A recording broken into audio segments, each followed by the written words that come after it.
I've been through a lot in my life, a lot of trauma. So by the time I was 22, it was my complete rock bottom. I was in, within a 2-year period, I was in 4 serious car accidents and 1 near drowning experience.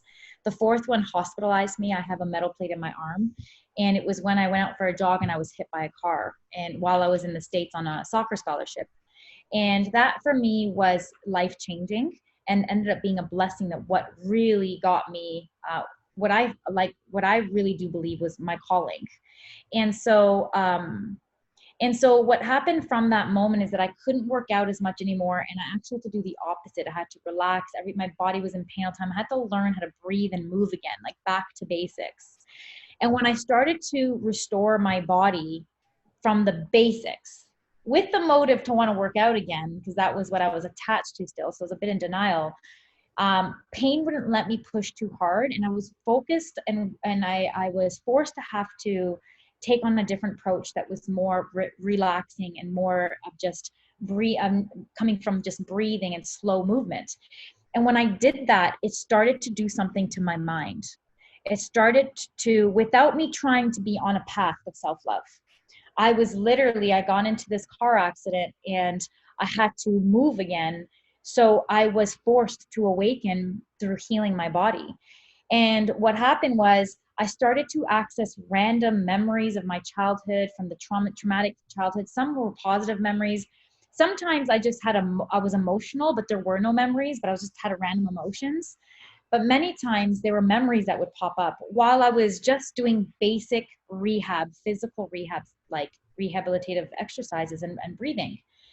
And as I started to do that, I started to notice that I was feeling lighter and I was feeling happier and better. And people are like, what are you doing? Like, and I was just like, nothing. I actually haven't been training at all. Like, I'm frustrated, but I've been crying like a shitload and I've been going through a lot. So it's like, but like internally I was feeling better, but on the outside I was like, what's going on with me? And I really didn't understand what was happening. But 2 years into doing this, going back and forth, I started to stretch and work on my body. And all of a sudden I made a connection of every time I went into my body and really got deep into my body, these memories would come up and I started to make the connection. And when I made that connection at the same time, coincidentally, there was a book called Anatomy of the Spirit that crossed my path that week. And I had a friend who said, Rosie, you got to read this book. So I read this book and it's called Anatomy of the Spirit. And it talks about how we store our emotions in our body. And at the time for me, I was like, oh my God, like I thought I was going crazy, but it totally validated. I'm like, this is exactly what I'm going through. And so it wasn't something that I was seeking. I wasn't on a path of self-development. I wasn't looking for anything. I was already in a state of acceptance, but on autopilot, and was just harboring stuff from my past and I didn't even know. And I started to recognize what was happening. I started to go on this journey and I started to discover all these parts of me. And as I started to release them, I started to show up naturally, lighter in life and more inspired and more like myself. And as I was going through that process, what I noticed was what I was going through relative to what I was helping my clients with, because I started to get them involved with meditation and breathing to help discover. What I had noticed is that when I started off first with when these memories or these things would come up, I thought first to start off with just acknowledging the fact that they were there. And that's the first thing I did. I didn't become afraid of it. I was like, like out of curiosity, like that's weird. Why'd that memory come there?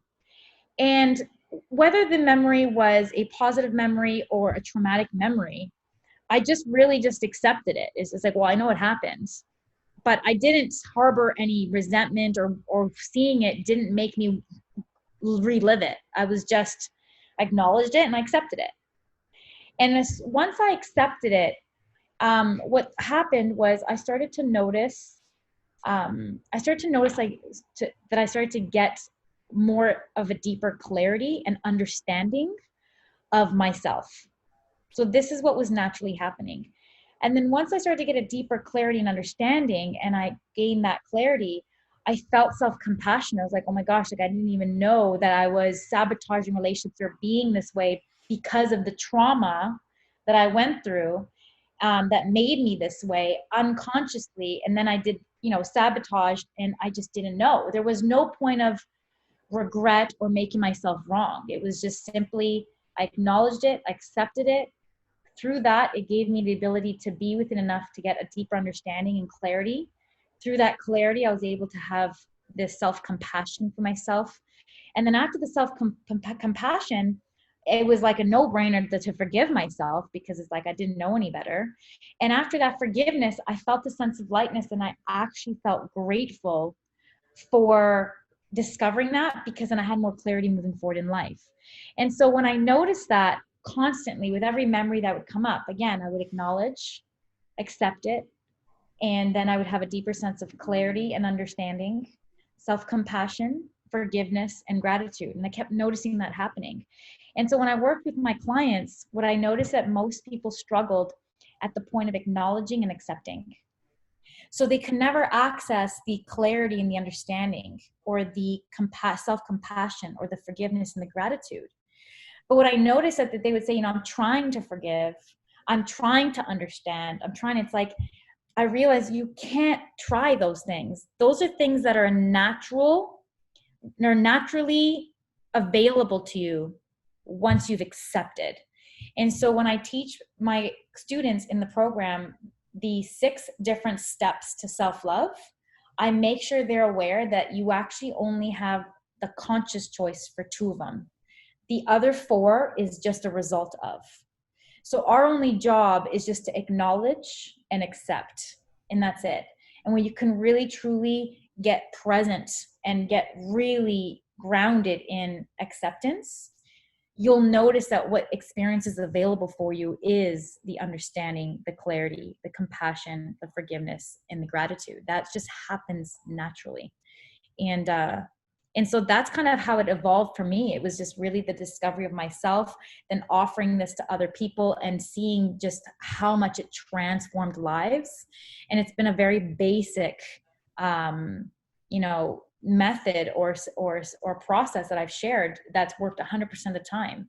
But when I teach the acknowledgement and the acceptance, that actually, for many people, is an 8-month process. To learn to actually truly achieve acceptance in itself is 8 months.